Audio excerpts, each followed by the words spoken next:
Hello and welcome. My name is Geoff if you're new here, and I'm a certified financial planner practitioner. On this channel, we help educate you on complex financial planning topics. If you like this video, give it a thumbs up and subscribe to our channel for more helpful content. So you might be looking for a financial advisor, or you may be in the process of interviewing someone now. Well, before you sign that contract, let me take a moment to share with you some of the most important things to consider before hiring a financial advisor. If you don't understand these 4 things about working with an advisor, it could lead to very costly mistakes down the road.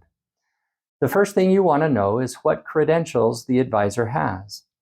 A CFP or Certified Financial Planner designation is the gold standard when it comes to financial advisor credentials. Advisors who hold these marks have studied for and passed the CFP examination, which covers 8 core financial planning competencies. And these advisors are required to have over 6,000 hours of financial planning experience before they even start to use the CFP marks. Although not all CFPs are going to offer the exact services you need, an advisor holding a CFP designation is a great place to start. There are other common designations like CFA, CPA, CHFC. These advisors may have financial planning experience and still be good advisors to work with, but a CFP professional is the most likely to have a more comprehensive knowledge of planning topics.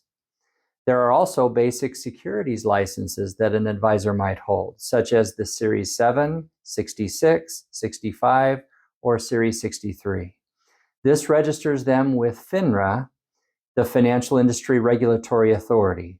These licenses prove that advisors have completed the minimum requirements to be a registered representative or investment advisor representative. At the end of the day, it comes down to the specific niche market and knowledge and experience the advisor has. A CFP professional is likely to have a broad range of knowledge and expertise, but it doesn't guarantee they actively practice in every financial planning discipline. Just make sure you know what you want out of an advisor relationship, and be sure your advisor has the experience and knowledge to deliver. The next thing to think about before hiring a financial advisor is understanding if they operate under the umbrella of a larger company or if they are independent. Many financial advisors, whether located in a small office or larger institution, are tied to a parent organization, usually a bank or brokerage firm. Some advisors with this type of arrangement are limited, and they can only recommend certain investment products and strategies that pass through the institution they represent. Or they may only recommend certain investment products that pay commissions or kickbacks that compensate them. Again, this isn't always the case, so you just want to make sure you ask the right questions and be sure the investment products they recommend are truly in your best interest. Other advisors operate as an independent RIA, which stands for Registered Investment Advisor, and are not tied to any parent company.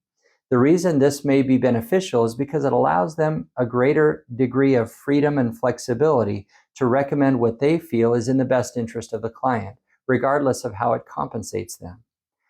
Now, I'm not advocating that one of these models is the best or most ethical or top performer or the cheapest cost. You should still do your own research. It's important that you are educated so you can make the right decision for you. Next important tip you should know is how your advisor is compensated. Financial advisors are typically compensated in a few different ways. Some advisors operate as fee only.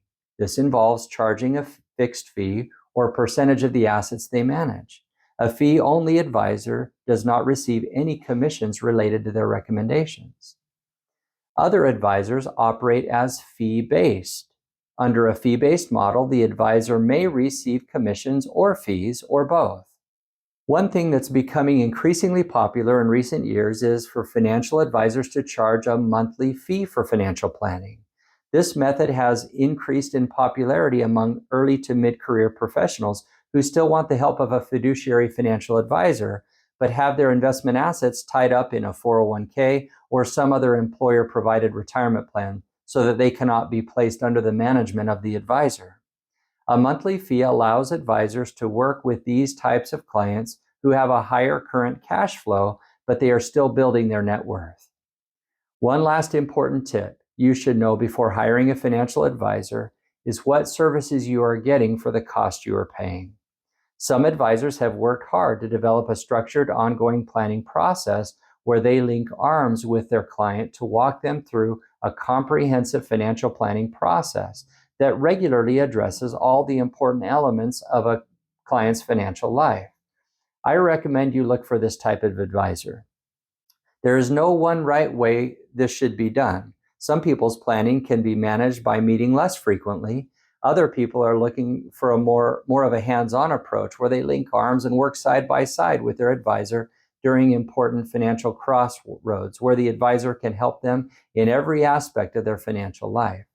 There is no right or wrong answers. It's just important you know what you are looking for and that the advisor you partner with can meet the expectations that you have. So just to recap, to help you avoid making any costly mistakes in the selection of a financial advisor, here are 4 tips you should consider before hiring an advisor. 1, look for the right credentials. 2, decide if you want to work with an advisor connected to a large parent company or an independent organization. 3, choose an advisor that has a fee structure that is a good fit for you. And 4, determine the level of service you need from an advisor. And with that, I'll wrap up. I hope this video will help you in your decision to choose the right financial advisor for you and your needs and goals. I'd like to thank you for watching. If you have questions about what you learned, click the link in the description to learn more about our firm and how we can help.